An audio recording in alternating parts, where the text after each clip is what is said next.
Happy holidays! Welcome to Asian American Life. I'm your host, Ernabelle DeMillo. Today we are at the Museum of Korean American Heritage, where they've unveiled a comfort woman statue honoring the thousands of Korean women who were forced into sexual slavery by the Japanese Imperial Army during World War II. We also found a group of New Jersey students who also want to honor the comfort women. We'll have their story coming up. But first, here's a look at what's ahead. Soneo-sang, Statue of Peace. Minnie Roh reports on the controversy behind the memorial. Beauty Skin Deep. Kyung Yoon looks at Korean skincare trends. Strike a pose. Male calendar models ring in the holiday with poetic surprises. And the Big Chill. We go close up with America's Iceman. This and more on Asian American Life. I'm Minnie Roh. In this season of giving, we have a heartwarming story about a group of high school students who are tackling the international controversy of the comfort women of World War II. Their goal is to build a memorial to raise awareness about the horrors these women endured. But they quickly encountered dissension, red tape, and in the process learned a valuable lesson that taking on this politically charged subject is no child's play. We're planning on setting up the monument in this patch of grass here. This spot where Jo Hong stands in Fort Lee, New Jersey, is an entire continent, an ocean, and 7 decades away from the lives of the women that he wants to honor. We all felt really strongly about this issue. Just the fact that these women were forced under these human rights abuses and violations only for it not to, it wasn't even properly recognized. Hong is the president of the Youth Council of Fort Lee. He founded the organization with a group of his peers to build a memorial for the comfort women after watching the movie 귀향, or Spirit's Homecoming, 2 years ago. It seems like it's real life and it's just acted out in front of your very eyes, and I guess just seeing it in that way just brought me upon a new perspective in a way, and that really allowed me to feel more passionately about this comfort woman issue. The topic especially hits home as the teenagers on the council are roughly the same age as the young girls who say they were kidnapped and forced into sexual slavery by the Japanese military during World War II. It's just horrendous that such a thing happens to such a huge amount of people, and then it just essentially goes right under the carpet, right? Historians say that during World War II, there were about 2,000 comfort stations across Asia and up to 200,000 comfort women who claim they were taken against their will by the Japanese military to service its men. The bulk of them were Chinese and Korean, but there were also Burmese, Indonesian, Filipino, even Dutch and Australians. These were children, 14, 15 years old, some as young as 11 or 12. Lee Ok-sun was one of those young girls. One took my hands, the other my feet, and threw me up. Lee was 15 years old when she says she was kidnapped off the side of the road, shipped to a comfort station, and forced to have sex with Japanese soldiers multiple times a day. In one day, we have to serve 40, 50 soldiers. Think about it. How many hours are in a day? How would we take care of 40, 50 people? It would have been better to die.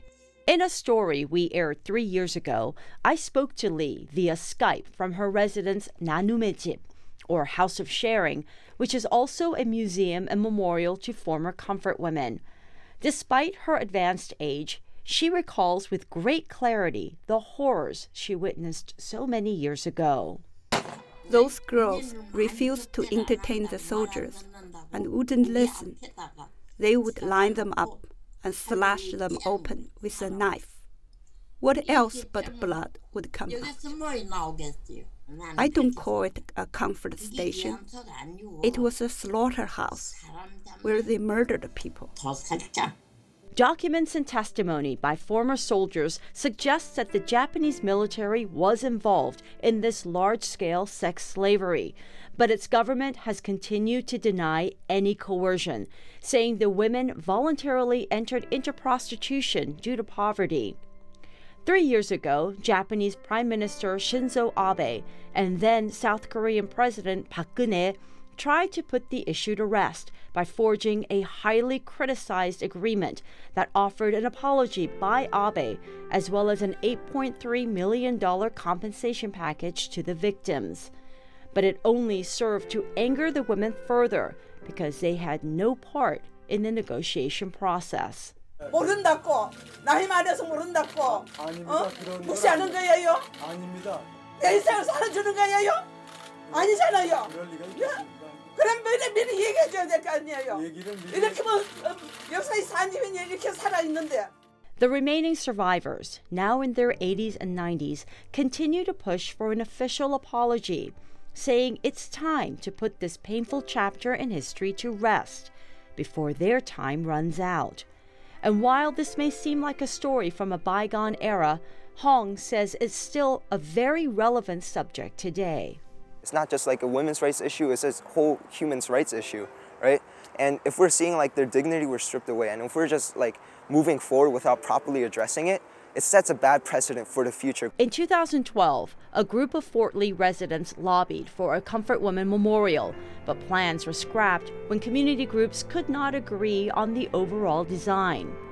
Hong says the Youth Council of Fort Lee, or the YCFL as they call themselves, tried not to make the same mistakes.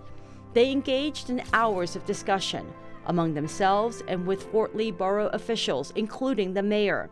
They circulated a petition to gauge public interest, fundraised at outdoor markets, and held a poetry and art contest to design the memorial. We feel like by putting an artistic sense on it, it's going to allow people to better relate to it, and therefore when they read that, it's going to stick around in their consciousness for a longer while, and we feel like that's something that's necessary in order to properly address this issue. Then, after months of work, the YCFL officially presented the proposal before the Fort Lee Borough Council in August, expecting a unanimous approval. That's when they were met with severe opposition from several Japanese groups, and their plans came to a screeching halt. They tried to pose arguments such as that, like there were already other monuments in New Jersey, like why do we need one in Fort Lee? I contacted Himawari Japan, a group that has been the most vocal in its disapproval of the memorial. They refused an on-camera interview, but directed me to their website and this letter, which refutes the claims that girls as young as 13 were raped by soldiers, saying, if true, this would be a serious war crime. Instead, they say it's more likely that the girls were deceived by Korean pimps and forced to work in an unlicensed private brothel. The letter goes on to state that all memorials to be erected on public land should be unanimously agreed upon by the community, with a nod to reconciliation and harmony, not division and hatred. We're not trying to indict anybody with this monument. We're just simply trying to recognize the plight that these comfort women went through, and like just seeing the unique spin on it with this artistic sense, with like a design and like a poem to go along with it, which isn't really common in a lot of memorials. We feel like it's going to bring a whole new meaning to this comfort woman issue and really, in a way, I guess, humanize it. These women who are still around, who have survived, they have no peace. And they feel like they've been, tossed aside once again and discarded. Sandra Bezzarelli is an advisor to the YCFL and a Fort Lee resident. She says the comfort woman issue is not just an Asian problem, but a universal one. Women globally are the most oppressed minority. It doesn't matter, what your race is or your religion is. It's just the facts. Although several memorials already exist throughout the United States, Hong believes their memorial, when finally erected, will have more of an impact.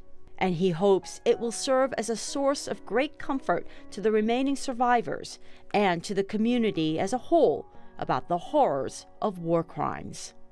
There's no official word yet on when the memorial will be approved, but the students are optimistic that a vote will happen in the spring. I'm Minnie Roh for Asian American Life.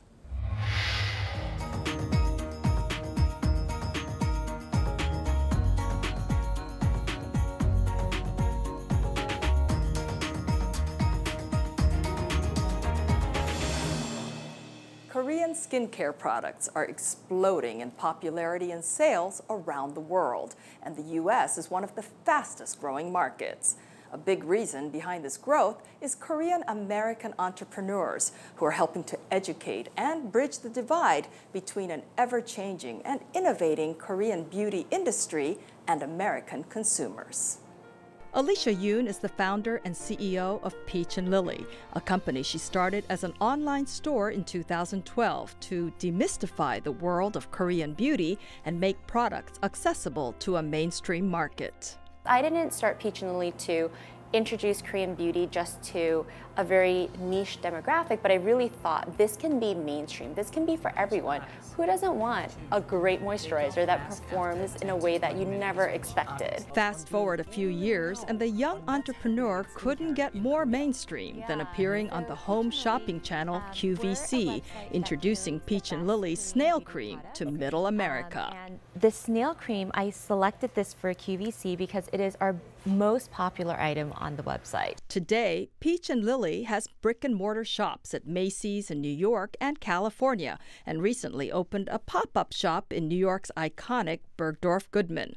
The company also distributes products through major retail stores like Barney's, Target, CVS, and Sephora, and has helped to make K-beauty, as it's known, a recognized category in skincare. It's been quite a ride, and we're, so grateful, and it's been so rewarding to see how much Korean beauty has become a part of the mainstream beauty dialogue. And Alicia has been a vocal player in the dialogue, maintaining a strong social media presence as an expert on everything from acne to sunscreen to in-flight skincare.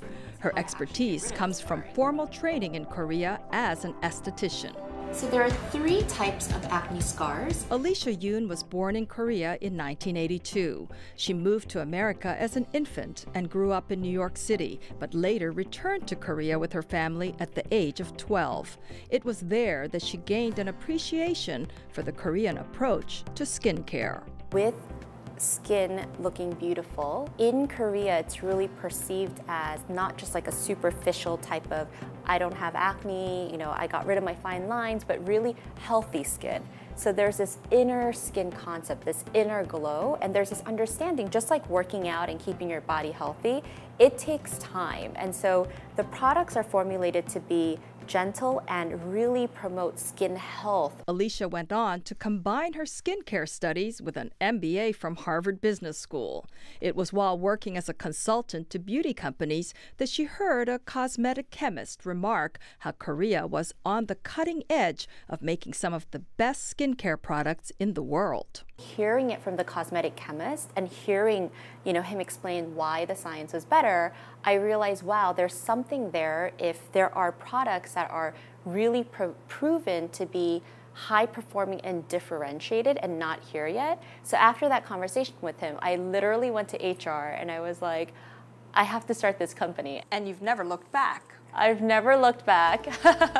At the heart of what Peach & Lily does is to test and curate the dizzying array of beauty products constantly being innovated in Korea. There are 10,000 brands in Korea, and of these 10,000 Korean beauty brands, we want to make sure that the very best of the best are coming to the US. I go to Korea every 4 to 6 weeks. We now have a team out there, and we're looking at all of the brands, canvassing always like what's coming up, what are the newest innovations, and also where is this intensity of traction around specific brands. Not like which are the biggest brands, but which brands have the most repeat purchases, the most intensity of following around, because size sometimes is due to marketing budget, but that kind of loyalty is only when the quality is there. While Alicia Yoon is recognized as a major architect of K-beauty in the US, other Korean American entrepreneurs are also making their mark in this space, including Charlotte Cho of Soko Glam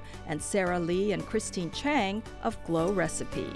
As for the future, Alicia Yoon says Korean skincare products are not just a passing trend, but are on the path to becoming a part of the mainstream U.S. beauty scene. I'm Kyung Yoon for Asian American Life. I'm Minnie Roh. Some of you might get invited to a fancy holiday party complete with an ice sculpture gracing the room.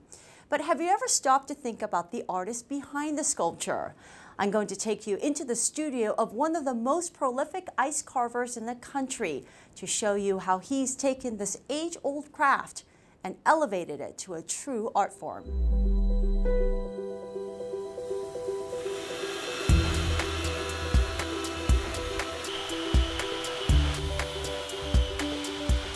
The way we carve is kind of a combination of kind of old school craft with hand tools, chisels and saws, plus the power tools, chainsaws, die grinders and drills.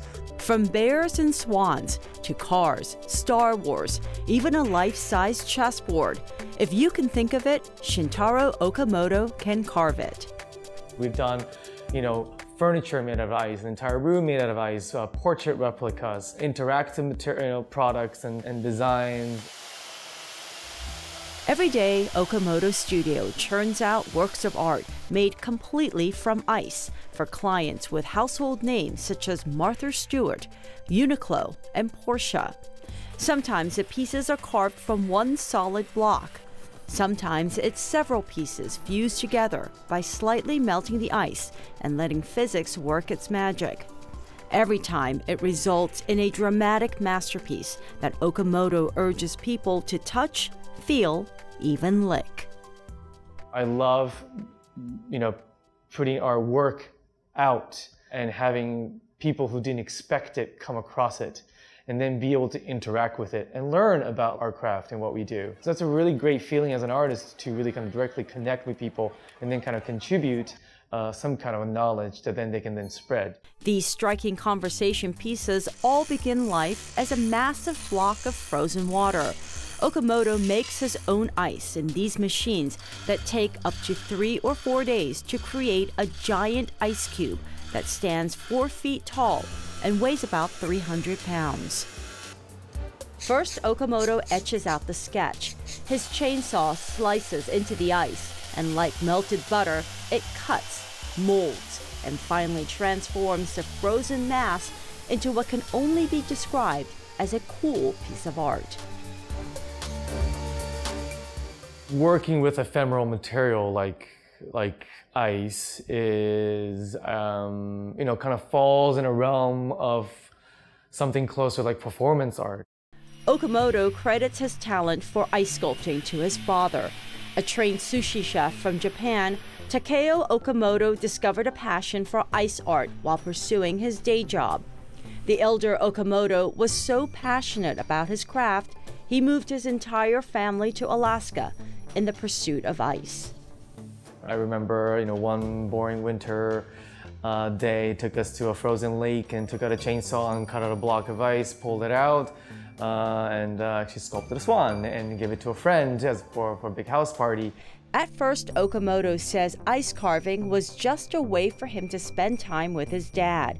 But soon he was hooked, and the duo entered competitions across the country, from Fairbanks, Alaska to Central Park. In the 90s, they would set up shop in Queens, New York, where they carved their way through the heart and hearts of New York City. I think what makes our work fun and challenging and interesting and fulfilling is that we get to do our work here in New York City. In New York City, it's the center of top tastemakers of all industries.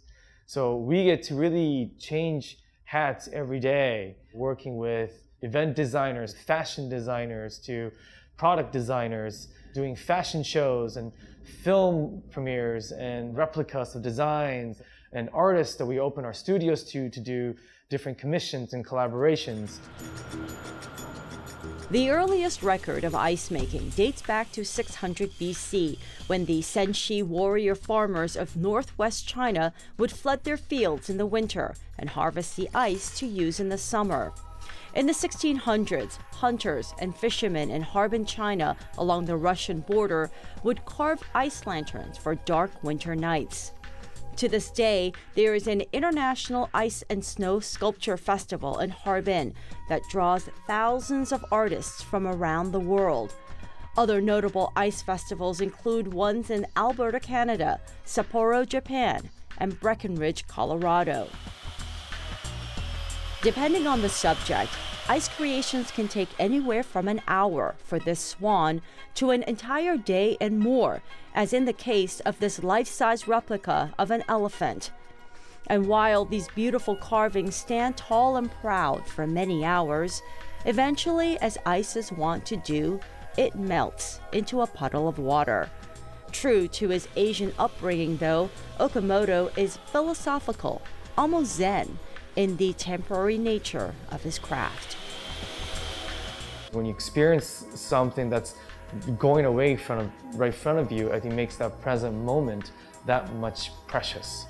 And I think it's that kind of relationship with memory and presence and time that is clearly art of its own. I'm Minnie Roh for Asian American Life. So you're going to need a calendar for 2018. How about one with a few hot guys and a little poetry? That's me walking in Midtown with actor Daniel K. Isaac. I was hoping he would write a haiku about me, but alas, that was not to be. But he did pose for a photo or two. He's very good at looking good. And talk to us about his latest gig. He's Mr. November in the much-anticipated 2018 Haiku for Hotties calendar. My friend Ann Rong, who I've done photo shoots and short films with, came out to Jersey to see this musical, The Ballad of Little Joe, at Two River Theater. And he said, "I didn't know you had abs. We have to use them." And then he emailed Ada and then connected us and nominated me to be a part of the calendar. Oh yes, these abs have us excited for next November. But to be honest, I'm buying the calendar for the haikus. Hi, I'm Ada Singh and I'm a professor of hotness at Sudarso University. The Haiku with Hotties franchise, I think we could officially call it one, is the brainchild of Ada Singh, a former writer for the now shuttered Asian American women's magazine, Audrey. It was while working at the magazine she started for fun, interviewing celebs and having them answer back in haikus, a well-known form of Japanese poetry.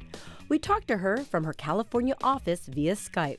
It was a series called Haikus with Hotties, and we, I think originally it was to exchange mediocre poetry with hot Asian American men.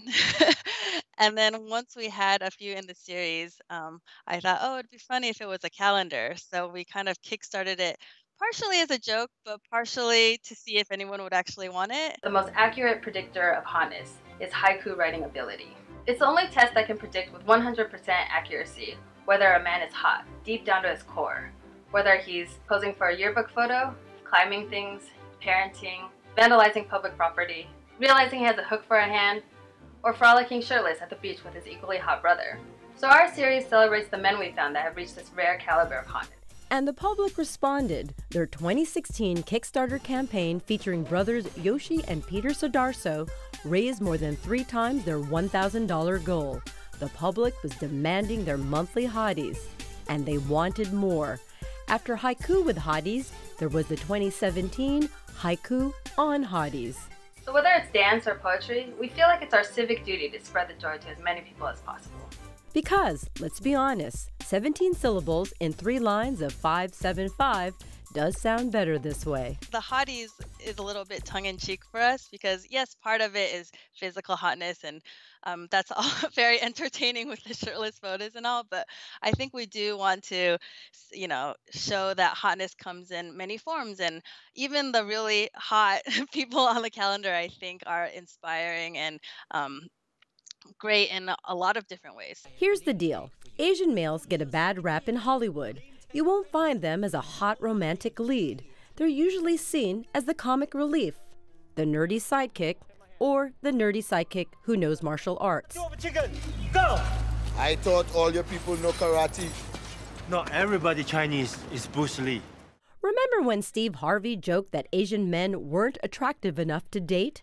He wasn't alone. According to OkCupid, a dating site, data from 25 million accounts from 2009 to 2014 reveal that Asian men were consistently rated the least attractive by non-Asian women. Okay, Steve Harvey and these women haven't met these guys. Part of the reason we wanted to highlight these quote-unquote hot Asian American men, it kind of goes past the idea that we want to kind of drool over these kind of like beautiful people, but also we want to show that these Asian American men in the media can be leading men. They can be the romantic interest. These are the people that we want to see have a story built around them. Asian male stereotypes are very slowly changing. For instance, Daniel K. Isaac plays a financial hotshot in the hit Showtime series Billions. I'm thankful to be on a show where they had initially written it as Ben Kim, so they knew they wanted a Korean American actor, and they've taken parts of my life story and like inserted in like my relationship with my mom and stuff. But I love that they were open and understanding that like in the world of finance, it's a diverse world, and so they try to reflect that as well. Isaac also has a development deal to turn his award-winning indie film, According to My Mother, based on his real-life relationship with his deeply religious immigrant mom, into a digital series. In the meantime, let's see if I can come up with a haiku. Daniel K. Isaac is our Mr. November. Hotness becomes him. Okay, I tried. I'll leave the haikus with the hotties. I'm Ernabelle DeMillo for Asian American Life. Thanks for watching. If you want more information on all our segments, be sure to like us on Facebook at Asian American Life. I'm Ernabelle DeMillo. We'll see you in 2018.